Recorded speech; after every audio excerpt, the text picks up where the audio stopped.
Hi everyone. I would just like to come on for a few minutes to remind you to go tell your story. Go tell your story. Someone is waiting to hear your story. And so many women have shared their stories and it has impacted our lives.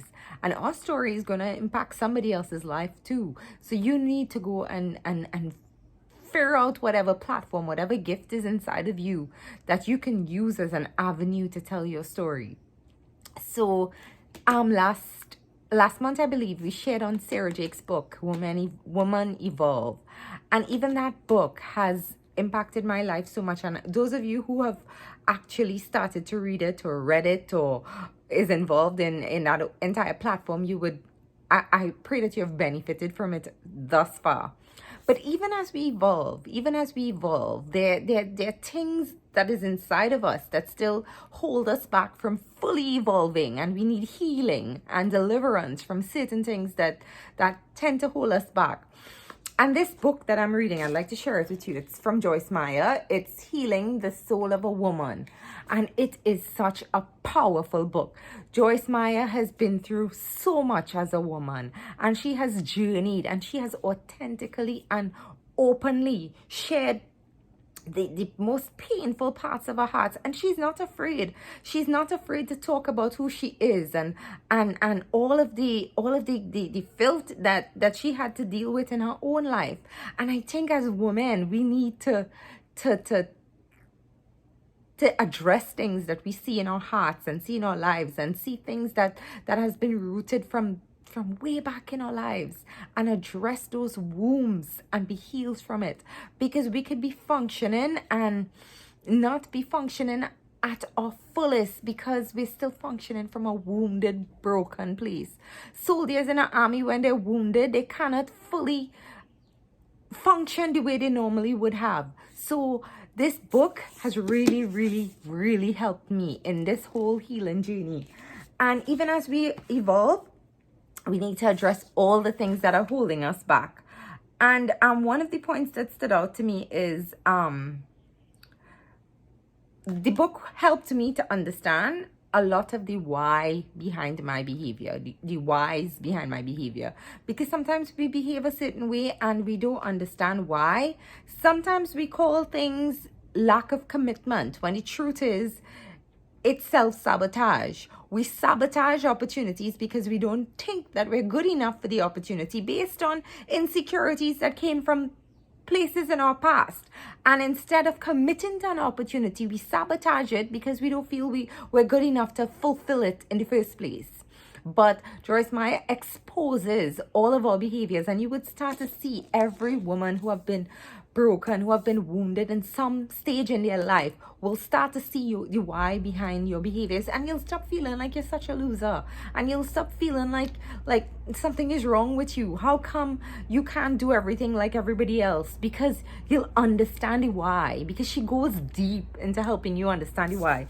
I just want to read a little short piece from the introduction so you'll get a gist of what the book entails. It is amazing how wrong our thinking can be, but if we don't know it is wrong, then we never rise above it. In this book, I hope to show you that a wonderful, amazing, fulfilling life is available to you. With God's help, you can learn to think and behave in ways that will actually set you free to be the amazing woman God created you to be. Once you know what is available to you, I pray that you will make a decision to go for it. The world offers a variety of remedies for the wounds of the soul, and some of them may be helpful, but Jesus offers us a complete healing.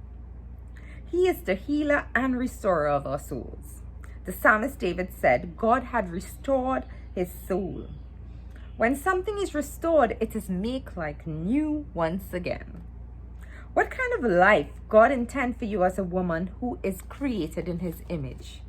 It certainly is not one of being minimized, devalued, mistreated, abused, used, and battered. He offers us unconditional love, infinite worth and value, wholeness, righteousness, peace, and joy. And that is just the beginning of his blessings for those who will believe and walk with him through life. As you begin this journey of healing for your soul, I ask you to remember that healing takes time.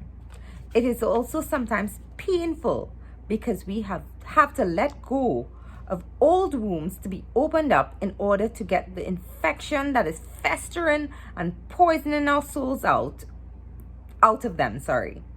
Women who have need of healing for their soul only have two choices.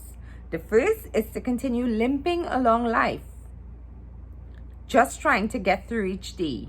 And the second is to say, I've had enough misery, unhappiness, pretense, guilt, and shame, and I'm ready to do whatever it takes to be whole. I hope you are in that place where you are ready to do whatever it takes to become whole, because on the other side of whatever it takes to become whole is God's best life for us, is his best life for us. And it doesn't always be what we imagined it to be. It's sometimes much more, much more. In fact, all the time it's much more, because like I said, a writer once wrote that our penthouse thought is God's basement idea, and his plan for us is so much greater than our plan. And he wants us to become whole, because the Bible said he restoreth our soul. And we cannot function our best when our soul is wounded.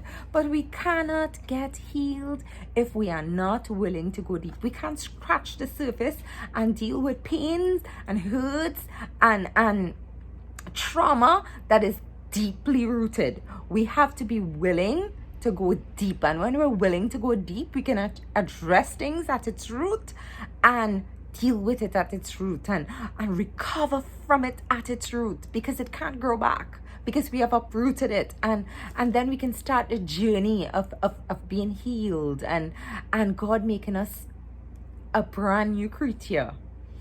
And that is the book that I want you to grab a hold of today. It is a awesome book. I'm halfway through. I'm not even done yet, and it has absolutely blessed my life thus far. And I want every single woman that has been wounded in some way, shape, or form to grab a copy of this book. It is amazing. It will change your life. Thank you. Bye.